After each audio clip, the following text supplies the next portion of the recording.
Welcome to our brand new feature on the Powder Coater podcast called In the News with Kim and Jim.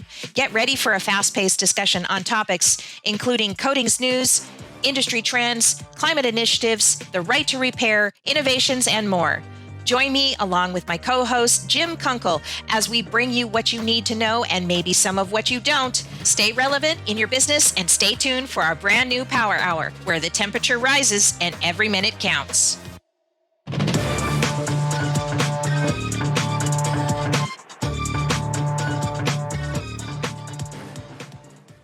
Welcome to the show, everyone. I'm super pumped that you're here and you're still hanging tight with me and Jim. So the first I want to bring up is actually an article about us at Maui Powder Works. And, you know, it's been a little difficult to be in business since the fires. And we were featured in a Sunday News article in the Star Advertiser because we received a large grant from the Maui Economic Development Office. And the problem with this was actually COVID funds left over from, was about $12.5 million left over from COVID that the governor announced just a couple months after the fire that it should go to Maui businesses.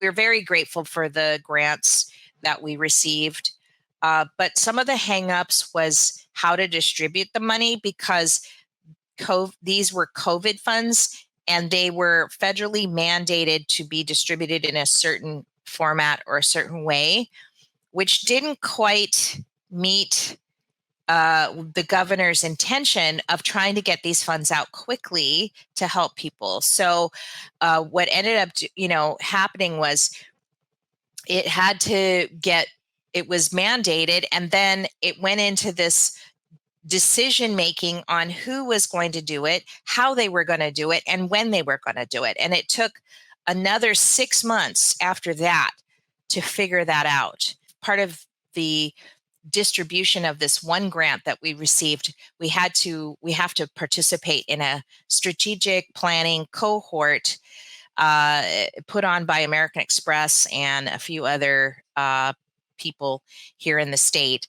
And they actually used, the speaker on the first day of the event actually used my quote in this article. So I was like looking around going, I'm in the back of the room going, oh, they're talking about me, talking about us. Anyway, so it was a shock, but we are doing better here on Maui, and I think that we'll see through some of this difficulty. I think we're kind of in a transition, or we're turning things around now.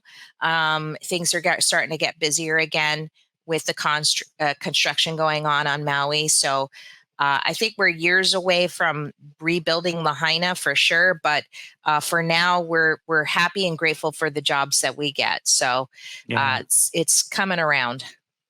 That's great news, Kim. Carbon neutrality.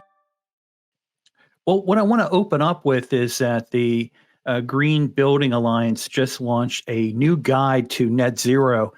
And as the article covers, and this is in Coatings World, in a recent article that was breaking news, the guide looks to help drive $35 trillion investment needed to achieve net zero. We're starting to see a refocus on the Green Building Council initiatives.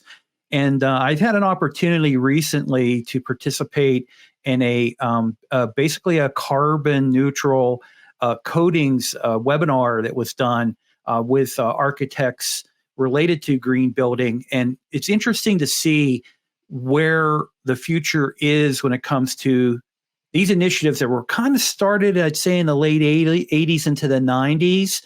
And there is a big, big focus, and a lot of the major investment firms that are out there that do infrastructure, but also do a lot of the architectural investment, commercial investment, they are really looking to focus a lot more attention on green building, but also energy transition goals. And this guide is meant to help guide architects, design engineers, manufacturers, business owners, doesn't matter what size you are, is to pursue these green building initiatives, go for these grants and bonds, go for these low interest loans, but also focus on the climate initiatives that have been set for goals, initial targets for 2030 and moving to 2050 and beyond, and looking at the potential for solar, looking for wind, but also other types of forms of alternative energy. So this guide is available here.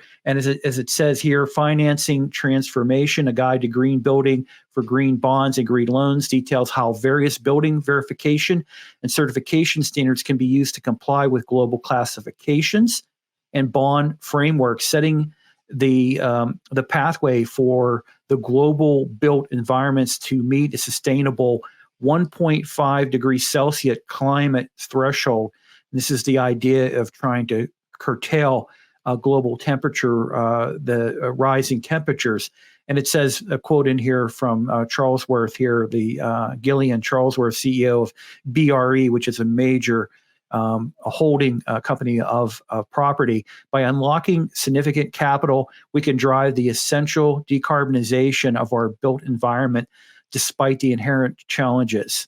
This guide represents a monumental first step in coordinating a worldwide movement for green buildings, and we eagerly anticipate further collaboration to meet the challenge of climate change in the sector.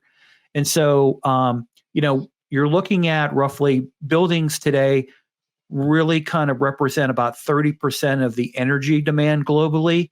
And the idea is if a lot of these buildings and structures can be pulled off of the traditional grids. And that's a discussion that's happening right now with Congress, is that here in the lower 48, we have an energy grid system that has not been upgraded in decades and decades and decades.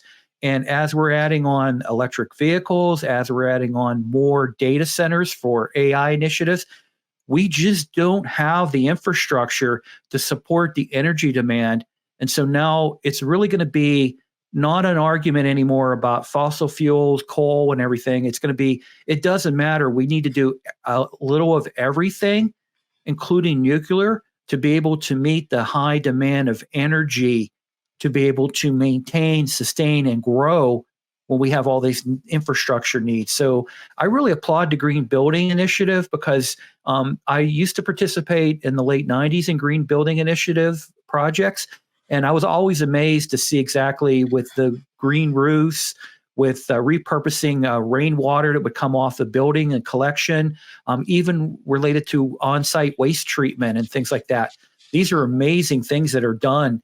And it's a great way to kind of not only address climate-related issues, carbon issues, but also to kind of make these buildings more self-sustaining, or at a minimum, some semi-sustaining, to be able to operate independent from the grid or from other type of infrastructure. So it's a good initiative, great initiative.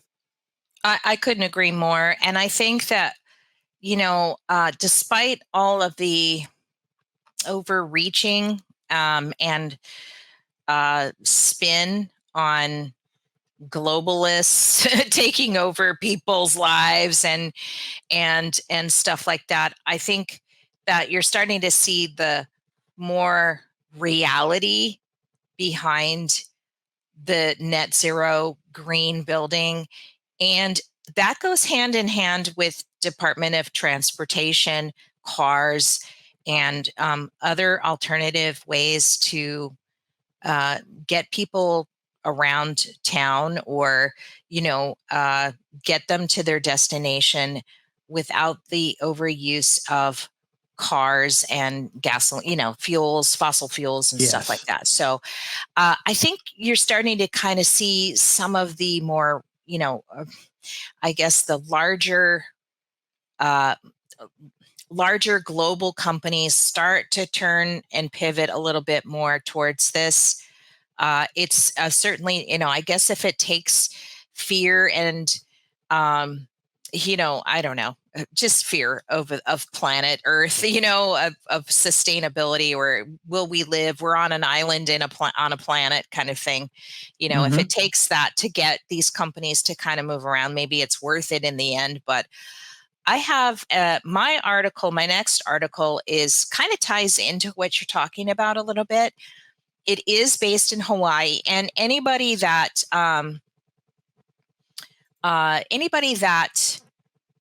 is interested in this should pay attention to Hawaii first and foremost, not just because of the fires, but because you're going to start to see Hawaii be on the forefront of a lot of this stuff. Now, this is simple enough. A bunch of youths got together and filed a lawsuit against Hawaii. This was before the fires, actually. This was kind of happened. The lawsuit was filed just after COVID was kind of ending and stuff. And we're like, what is this, right? What is this silly stuff? But they actually settled. And I guess it's kind of more of I don't know enough about lawsuits to comment, but it just seems like a feel good kind of lawsuit, where they're basically reaching out to the Department of Transportation in Hawaii and saying, look, our children's constitutional rights to a safe climate should be first and foremost, right? So it's kind of more of an agreement, or just kind of a commitment to plan and implement changes to reach the state's goal of net negative emissions by 2045. So we've already promised the world. I think I've mentioned this on other shows. Hawaii has already promised the world 5 years before 2050 that we will be net negative in emissions. It's a huge thing. I don't know how they're going to do it. Everything that the legislature puts forth in a law has this foreboding and I guess noose around their neck that everything needs to be considered in this net negative emissions by 2045 goal.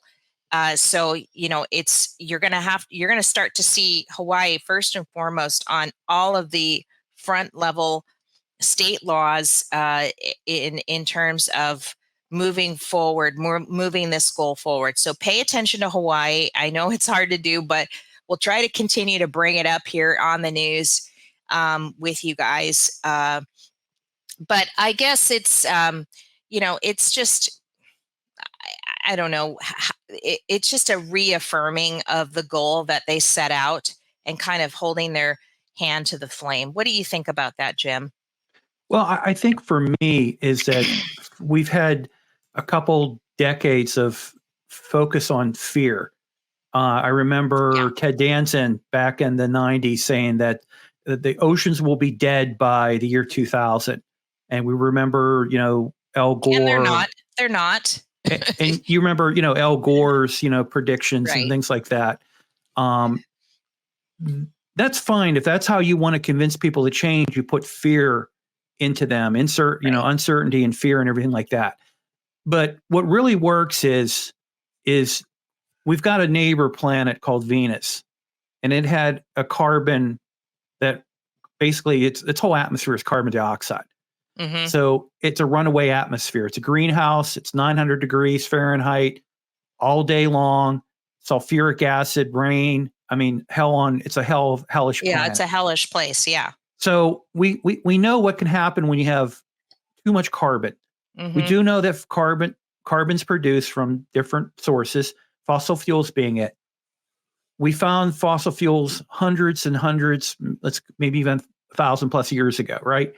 And we've been utilizing that for the longest time. We're always afraid of nuclear because of 3 Mile Island and things like that. There's other forms of energy. We do know that solar efficiency has gained, but it's a slow incremental gain for efficiency. And the same thing when it comes to wind. Here in Pennsylvania, if I drive about roughly an hour and a half east towards Philadelphia, There's a giant wind farm, but it's right in the middle of the basically the Chesapeake corridor. And so birds will migrate between Ontario and down into the Virginia area and the Chesapeake Bay area. And what happens with that wind farm? Most of the time, 90% of it's shut down because of bird strikes. So we understand that, wind can be the equation. Tidal can be part of the equation. So we need to look at all these different sources of energy, and to help grow us and help support, advancements, everything else that's going on. So we have to be able to look at it, but also too, we do have to realize that there's going to be down the road, you're still going to have fossil fuels, but they're not going to be relied on 80, 90%. It might be 30%, 20%. It might be just that eventually oil is just used to produce the pharmaceuticals and the plastics and things like that, but it's not going into your car, right? We're seeing that with sustainable aviation fuel. We're starting to see it with biofuels. There's so many things that can be done. And so I think what it is that it's good to have these initiatives and things like that to address it. I even had an opportunity to go to a small conference that dealt on carbon capture, and I was absolutely surprised talking to some of these technology providers where with carbon capture at a petroleum facility, they can actually take that carbon. That carbon can be commoditized. It can be monetized. It can be sold. I never really thought that. I thought they captured it, they injected it into wells, or they put it into some type of storage. And then what happens to it? I don't know. It's in the mines. It's in the wells. What happens to it? I just stays underground, which that's where carbon goes to eventually. And then there's a cycle where it's freed and it goes back into the ground. It cycles, right? And so I was absolutely amazed to see that there are markets for carbon capture. So I do support green initiatives. It's just, let's get away from that fear factor of scaring everybody. If we don't do this in 5 years, I don't like it. Everybody's going to be dead. And to me, I think that held everything back. If you really truly wanted to have emerging technologies and emerging energies, I think all those advocates that did the fear held it back 20, 30, 40 years because their approach was, let's scare the crap out of everybody, that if you don't change in 12 months or you pay extra money, that will, that fear, I think, is what held a lot of stuff back, because the public was like, nah, we ain't going for this. You're trying to scare us into something that we don't understand. We don't know if it's going to work yet. Yeah, I agree. And I think to further that concept is that, typically here in the world, it's profits over people. Okay. At some point when, I don't know, but we've got to change that to people over profits. Yeah. And I know that sounds very unnerving, especially when you work for a company or you own a company or whatever, but it's something that when you're living in the middle of nowhere, right? We're a planet. We're basically an island, right? And when you're faced with this is all there is, there's space exploration and all of that. But at some point, I think we're all going to kind of have this consciousness shift of it's about people and saving the planet and doing what's best for the planet and that it's a consciousness shift. It's not, where it's not about the profits. And I don't know how that is going to shake out. It seems impossible from this purview now, because global companies are all about profits. That's who they are, so I don't know what's going to happen, what kind of existential threat, or is it going to be just a mindset change? I don't know. Yeah. I think that's what it's going to be. I mean, we're starting to see it with the younger, as you mentioned, the youths.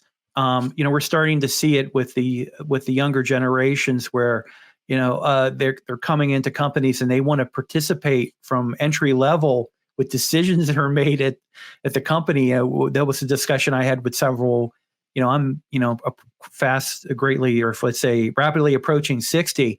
And, several of my friends that are, senior managers like myself, we had discussions, and we're saying that, the younger, let's say the younger professionals, they really want to get involved in the decisions and things like that. So I think the tide changes that way. I think the other thing too is that old mentality of the profit over, even to the point we'll talk about a safety issue coming up, that a lot of times you need to think about your employees. You need to think of, because your long-term growth is really based on your company, but your company only runs because it has a support mechanism. That's typically called staff.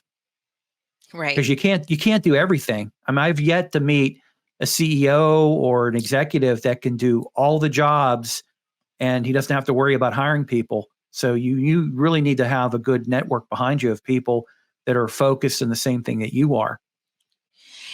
And, in terms of like a consciousness shift, what if we were the only viable planet in the entire universe? Wouldn't you feel kind of lonely? Like, if this is or all special. we have, right? A special, right? Exactly. That would certainly change our mindset about this planet, about profitability, and driving for that over people. I think, and it's funny to kind of throw the alien narrative in there because, that is starting to become more of a topic. But, if our reality changes about this planet, and I'm not talking flat earth stuff or anything like that. Okay. I'm just saying, like, are we alone in the universe? If we are, then we owe it to the planet to do as much as we possibly can to preserve it, to make it safe, to make it healthy. That alone, it wouldn't have to be an alien invasion to do that. It would just take this new understanding of who we are. And I think that that's coming. I think it's coming. I don't know. Like I said, I don't know how it's coming. I think that there's going to be a consciousness shift that's going to change everything. I certainly hope so, because the planet will benefit, right? And we can start thinking more, not more positively, but more engaged with actually wanting cleaner environments, wanting cleaner energy. We know we can't get away from this stuff, but we know that we can make it more viable, more safer. So we're kind of positive right now, but we do have some other news that we're going to talk about that is really kind of on the front lines of what we're talking about, right? This is stuff that's happening in the news right now. You never thought chemicals and lawsuits could be so interesting and engaging to watch go down, but there's a lot of stuff with OSHA, EPA, Supreme Court, methylene chloride, which is what we've been talking about these last few months. There are more developments that I think we need to get into. Chemical industry news. This is inside the EPA. Of course, the whole thing was Congress passed this thing called TSCA, which basically means they're going to go after Toxic Chemical Substance Control Act. That's what it's called. And one of the lowest hanging fruit is this chemical called methylene chloride. We've talked about it on the show in the past. Okay. It's an essential component to stripping and restoring metal, wood. It basically is used in a blended form to strip off paints and powder coats, okay, for a lot of restorers out there. To me, this is extremely threatening because a lot of the smaller companies, micro businesses that rely on powder coating, automotive parts or gates and railings and stuff like that, people like Maui Powder Works definitely utilize this chemical in their business. And if they're not able to do it, the next choice for them is something that is very expensive. It's another big purchase. It requires an alkaline base that's heated tank. It costs money for the tank. Our e-tank is $30,000. That's a lot for a small business, not to mention the fitting it in your shop, which we have a very small shop here. So I've been kind of, ever since this kind of came out earlier this year, I've been trying to kind of keep you guys abreast of what's going on. And the latest thing is that a group of chemical industries have gotten together and filed a lawsuit against the EPA. It all started with an EPA final ruling that methylene chloride should be extremely limited in the marketplace, in the commercial space, which means I won't have access as a business owner to utilize this chemical any longer. And they've outlined about 6 different industries, basically other chemical labs that can use it, but they have to be high level, blah, blah, blah, blah. It's just, it's really severely limiting the access to this chemical. It was already removed off the shelves from Home Depot and Lowe's many years ago. But on the counter to that, the chemical industry has already proven the safety of this chemical and in the usage of this chemical. So there's not too much to argue there. But so the good news is that when they filed this lawsuit, they were worried about getting into the Ninth Circuit Court, which tends to be a little bit more liberal. But the good news is that they were able to get into the Fifth Circuit in Texas, which is a little bit more pro-chemical, or at least because it's oil and gas. So they get a lot of oil and gas lawsuits down there. So they think that this is a positive development. If you continue to read down this PDF here, it basically is saying that what's worrisome is that the EPA is going to try to use this methylene chloride as the low-hanging fruit in order to start attacking all PFAS and other toxic chemicals that are easily accessible in the commercial space, therefore by limiting even more and regulating more. So it's I would call it a power grab opportunity for the EPA. And what I don't understand is they've already figured out that the exposure limit is 2 parts per million. The industry itself already proved that.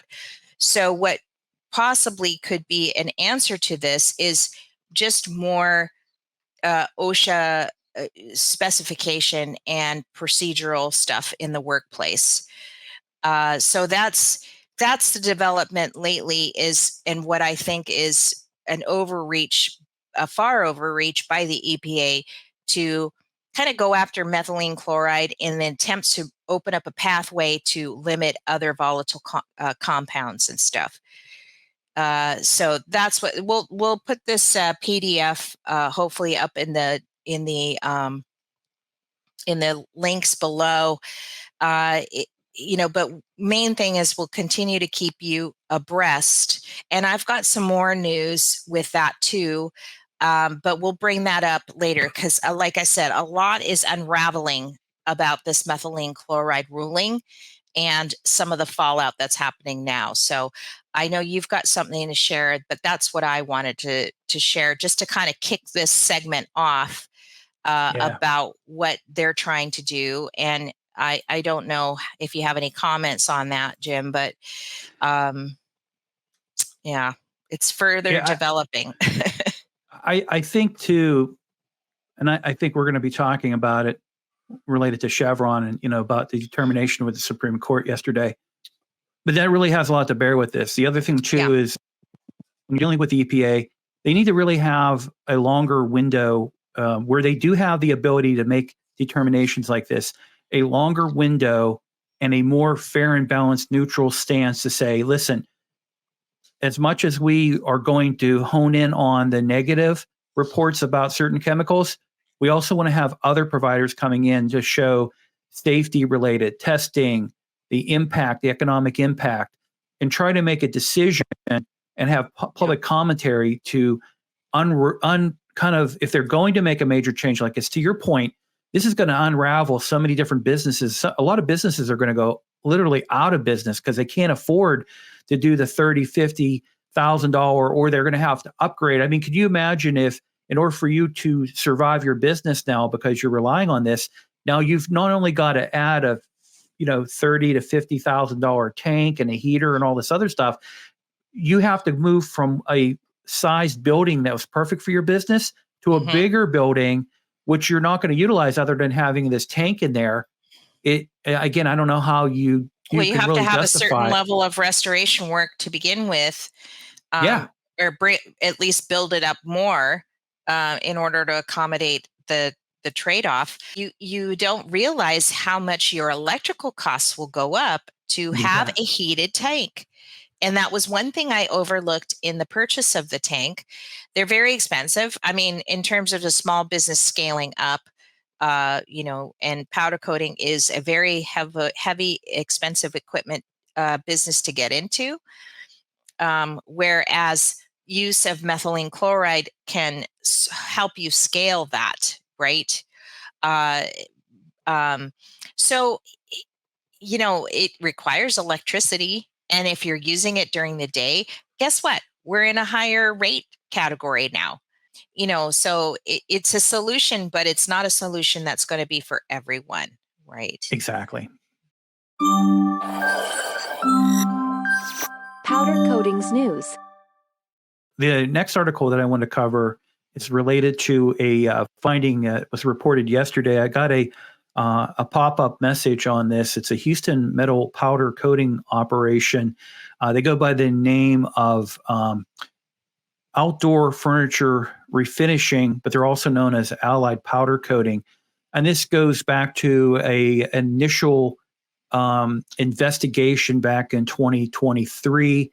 OSHA does take their time when they do have the findings, and then they report the findings. Typically, I don't talk if I have any advanced knowledge that somebody's under OSHA investigation. I say nothing until the final word comes out. But this was broke yesterday, but they are facing over.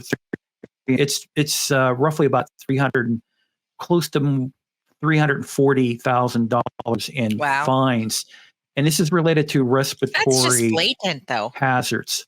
You have to be really not on the game here if you're facing that. But so what did they get written up for? So here's the finding on it here. So it said that they uncovered over 40 safety hazards that could lead to severe health issues, including birth defects, respiratory disorders, cardiovascular disease, and cancer. And it says that the OSHA, let's call it that, they investigated the outdoor furniture refinishing known as Allied Powder Coating in December of 2023. Investigators found 39 serious violations and 5 other violations, including failure to use required safety controls for exposure to dangerous substance. And I can't say a lot of these, but there's arsenic, there's cadmium, there's beryllium, there's lead. Yeah. The violations include inadequate protection from inhalation hazards, lack of engineering controls for noise, failure to provide proper respirators. When you're dealing with the basically air circulation, filtration, the respiratories, that drives me crazy right there, because that's such an easy fix. It's such an easy fix, that. Right? Yeah. Then insufficient measures for handling hazardous substance. Now, I do understand, when you're dealing with lead, you typically will do a blood sample with lead if there's potential exposure. Beryllium is different because it's more gets into the DNA. It's a more insidious over the long term. It does more than that, Jim. It passes through the blood-brain barrier. And I know beryllium because I did a segment on that and interviewed GMA Garnet. Pete is the VP. Pete Mitchell. Mm-hmm. Pete Mitchell. excellent guy. And Yeah. we did a segment on the risks of, different types of media. Of course, they sell the garnet, which is the lowest rating for beryllium. But when you say beryllium, that leads me to believe that, the cancer exposure is the mesothelioma, which is what can happen when you have silicas and beryllium in there. And that means their sandblasting operation is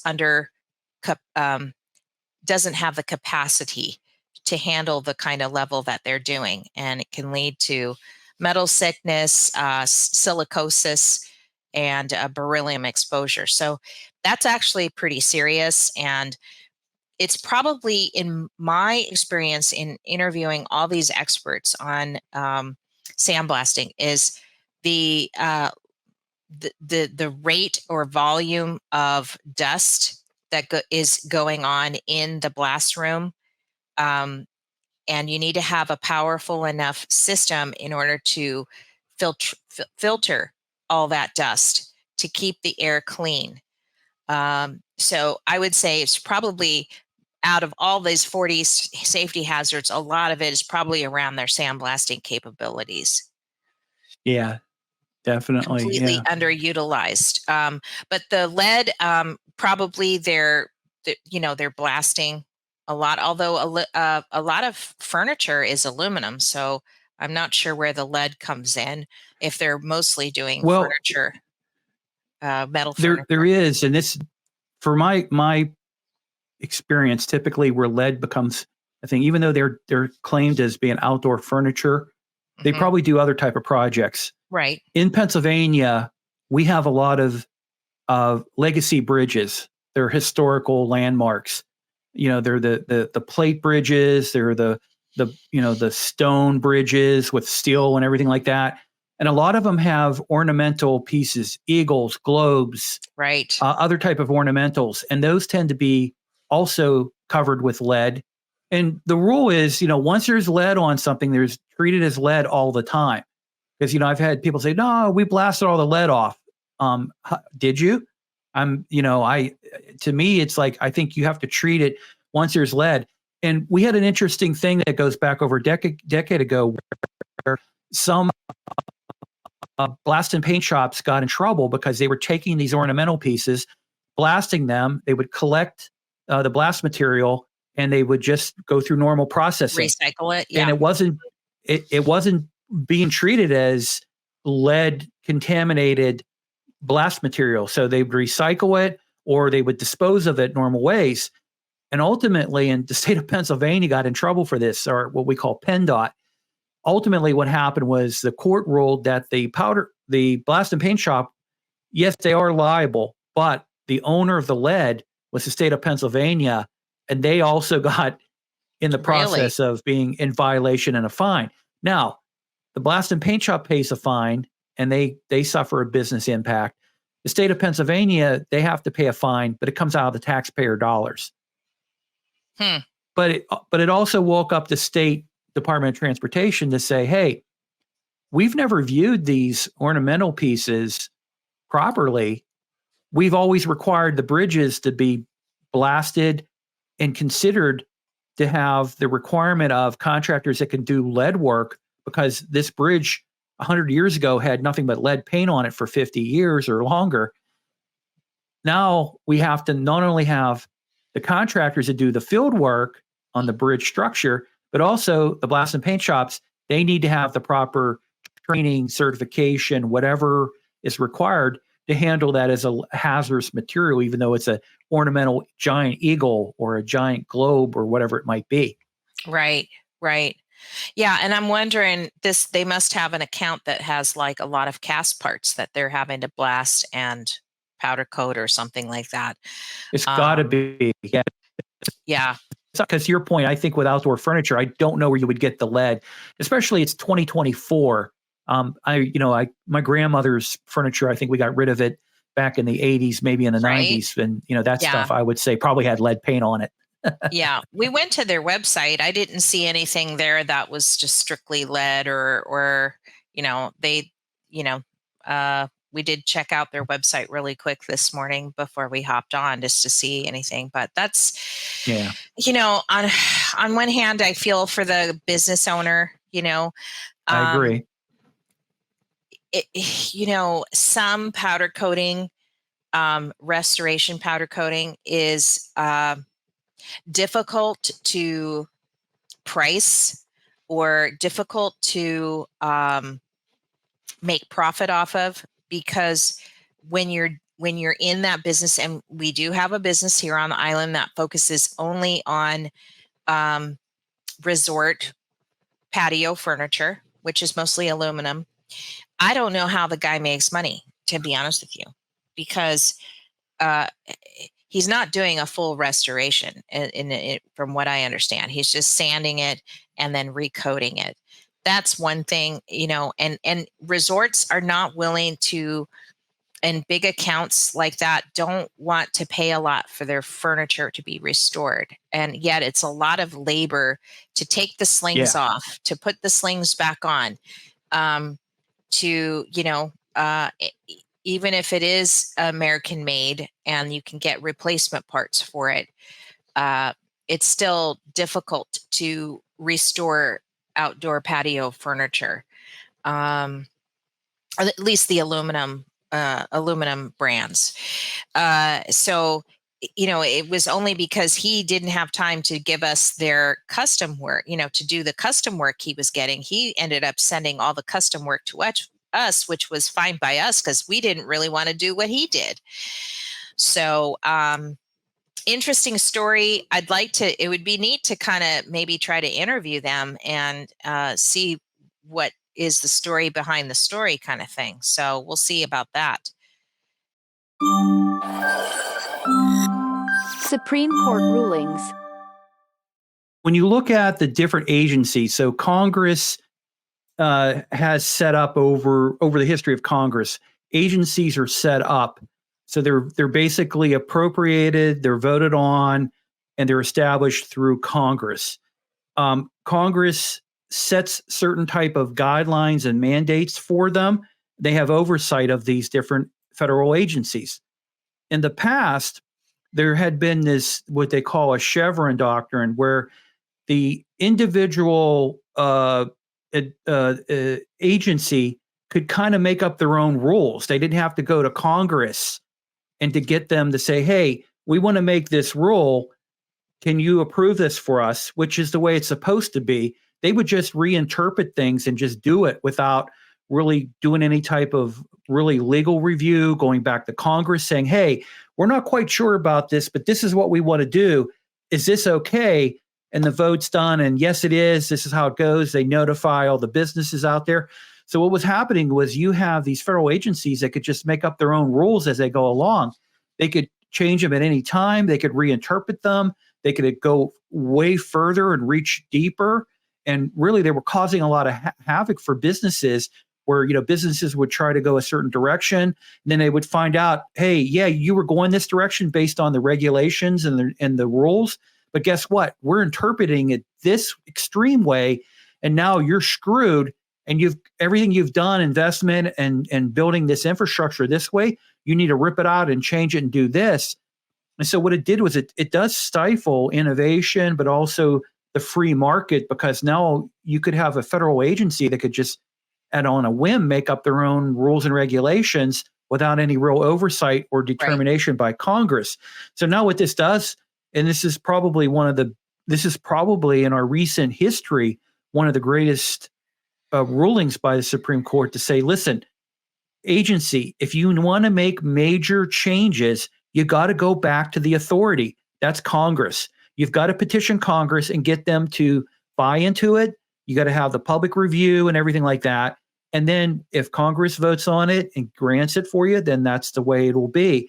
And so I think what's nice about this is it will probably calm a lot of the unknown, unforeseen things that could happen when businesses are looking to do different initiatives. Like building, we talk about like refineries. I understand that a lot of people don't want to, quote unquote, a dirty refinery in their backyard, but a lot of it, there's so much reinterpretation of federal regulations above and beyond what's on the books That's why a lot of this stuff doesn't get built. Well, I like the word they're using here is convulsive shock, right? Yeah.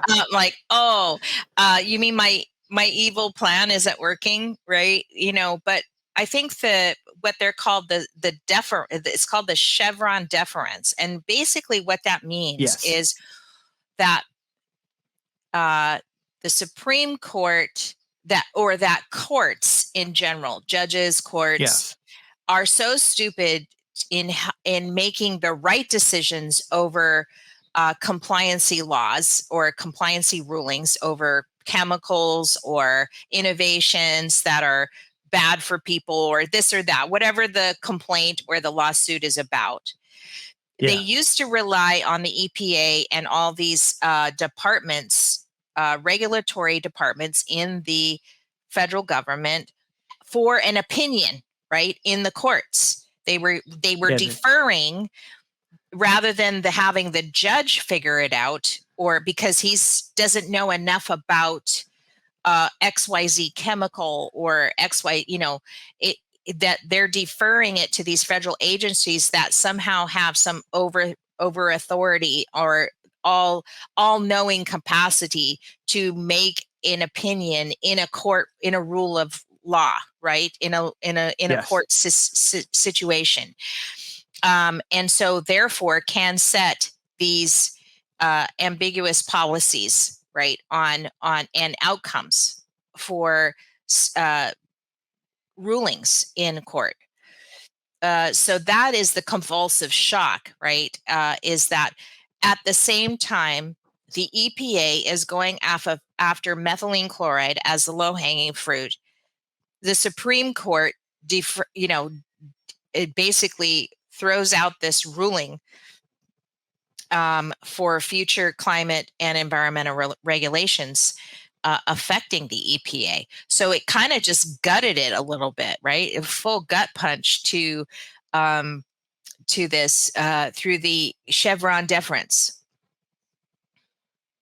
Which is, I don't know how many people know that already. Obviously, if you were in the environmental protections industry or anything around environmental, you would know that. But a lot of people don't know this, right? And how important that the Supreme Court is making some landmark decisions over lots of different things. It seems like in the last couple of years, ever since the Roe v. Wade thing got reversed, it's just been one thing after another for the Supreme Court. So big decisions here.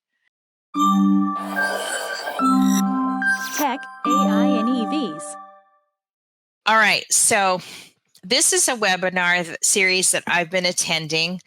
They're talking about the fear of new technology and getting over the fear of new technology. And part of it is just working with, because this is a automotive repair shop webinar, this is about working with and getting used to ADAS and some of the more high-tech equipment, high-tech stuff coming up on cars and mechanical repairs. So that's kind of the premise for this, is to help the industry, the aftermarket industry and the repair shop industry kind of get over this fear of getting into these high-tech cars and starting to repair them a little bit more. But this next segment, I want you to pay attention to the cringiness. And for those that are listening, this man's kind of scratching his head. He's getting cringy talking about this subject. You can tell he's not comfortable talking about it, but he's going to address it either way. So with that, he's talking about AI and the data that's coming from the cars that these sophisticated cars and stuff are about. So the scariest one, and this is, in all honesty, the one that should keep you up at night, and this is going to be a very big talking point at AAPEX this year in regards to telematics and data in right to repair. Pretty much if you're buying a vehicle today, there's probably a 90% chance that that one's going to have an internet connection. It could be Uconnect with Chrysler. It could be OnStar with General Motors. But with these, they're constantly communicating with the vehicle, and they're looking at this data coming through. It's to improve their own products, and they've turned that data into a product. For example, you may have a billboard company that wants to know how many people on average drive by their billboard. They may go to Chrysler, they may go to Ford, they may go to GM to buy that data because it's tied to a GPS and a vehicle, and they know a little bit about the customer. So a lot of these OEMs are selling this information. Kind of scary, but there's privacy policies in place. They're a little vague. It typically happens when the vehicle is started for the first time, and everyone's like, okay. So it's a shifting technology, but the one thing you need to be aware of is it's going to start changing how you access the vehicle for diagnostics. A lot of OEMs see independent shops going in through an OBD2 connection as a security risk to their vehicle. You could be uploading some malware or something that could shut down vehicles in an area and spread it around. What they're looking for you to do, and Tesla is probably one of the first ones who do it right now, but basically your laptop communicates with their server communicates with the vehicle communicates the server and then gives you the information back. A lot of these, it's a little difficult to look at some of the data streams and data PIDs, but it seems the way it's going to go. I know that MEMA and the Car Care Association, they've been working with OEMs for a secure portal to view this data back and forth. But this is the way it's going. That whole thing of plugging in a code reader, pulling the codes, OEMs don't want you to do that sometimes. But I have a feeling that we're going to keep that OBD2 port for as long as possible. So, you see, Jim, they don't want you to have the data.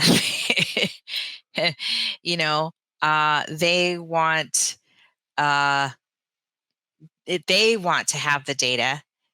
You pose a substantial risk to the data by accessing it.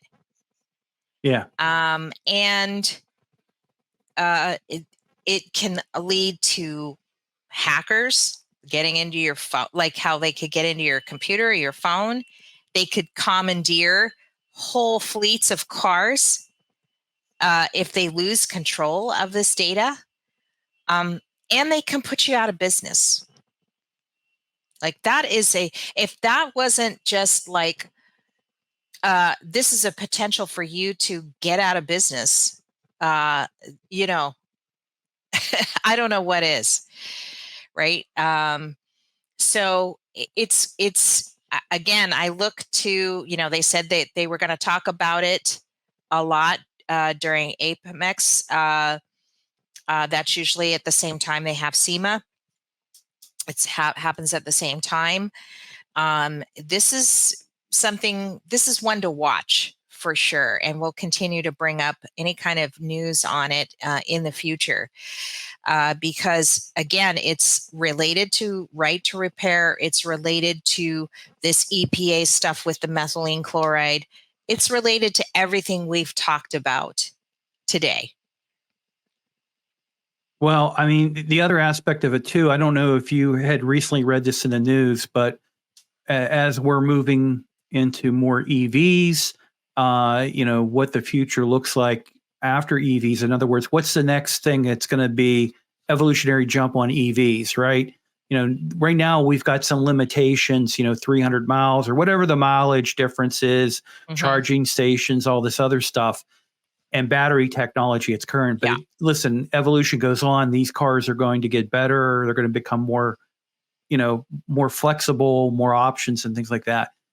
One of the things, because we're getting into, let's call them a smart car, is that law enforcement's asking for the ability now to commandeer vehicles, so that if you were to have a smart car, they could shut it off or they could take control of it. In other words, steer it, make it accelerate, make it decelerate, make it stop, shut it off, and all these other things. I guess for me, when I own something, I don't want to have anybody to have the ability to control it but me. Data side of this is that, you've got people that are data brokers, they scrape data, they do all this stuff. And to now to tie all the other data that we get, our phones is sending out data, location information. So now they could buy it from multiple sources, use AI, because this is where AI, if you have any type of a database, and a lot of people will say, yeah, I got a database, but it's got a lot of garbage in it. I've seen AI go into databases and pull out nuggets that you were shocked that all that garbage data that you have in your database, to see AI be able to take it and turn it into something is outrageous. You wouldn't even imagine it. And so now all of a sudden, when you have that merging of AI with all these different data sources, and then these data brokers or these accumulators of data, either for machine learning or for selling services or doing whatever, now they have this powerful tool through AI to be able to really take all that data, and they literally can predict exactly what you're going to be doing, when you're going to do it, how you're going to do it.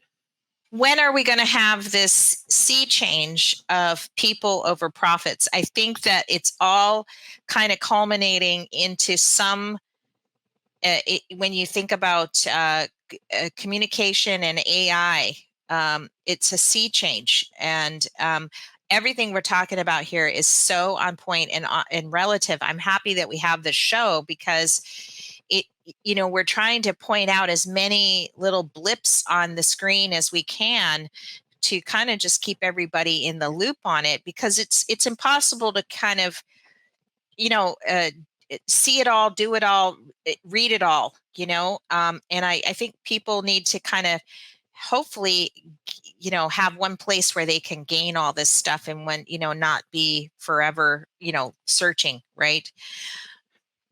Well, Kim, and the thing is, you have to realize with AI, we're literally at the novice, that real, it's like 1800s right now with AI.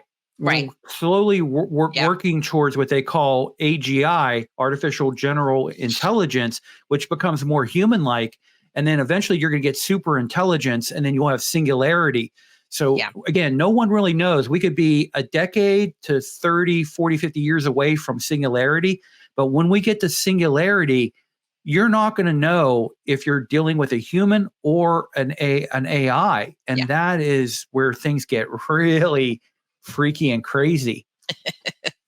These were great topics, so valid. And always, you are such a wonderful co-host. And you are an amazing host.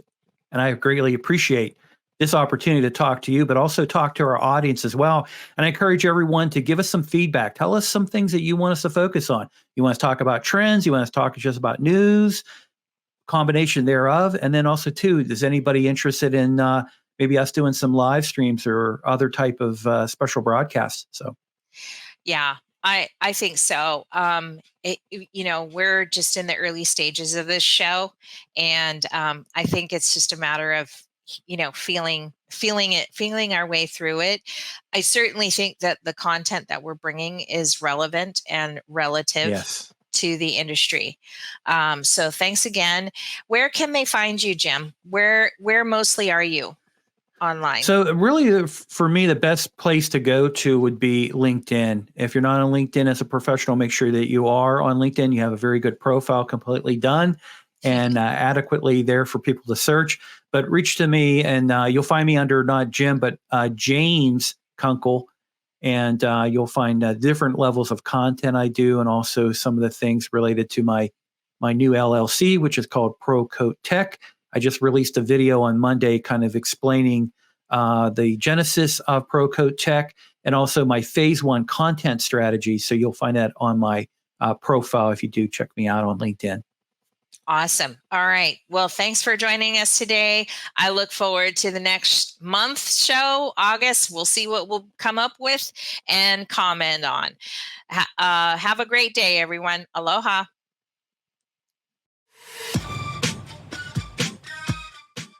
Thanks for joining In the News with Kim and Jim. Please drop us a comment below and tell us what your thoughts are of today's news articles and what you thought about the show. See you next time.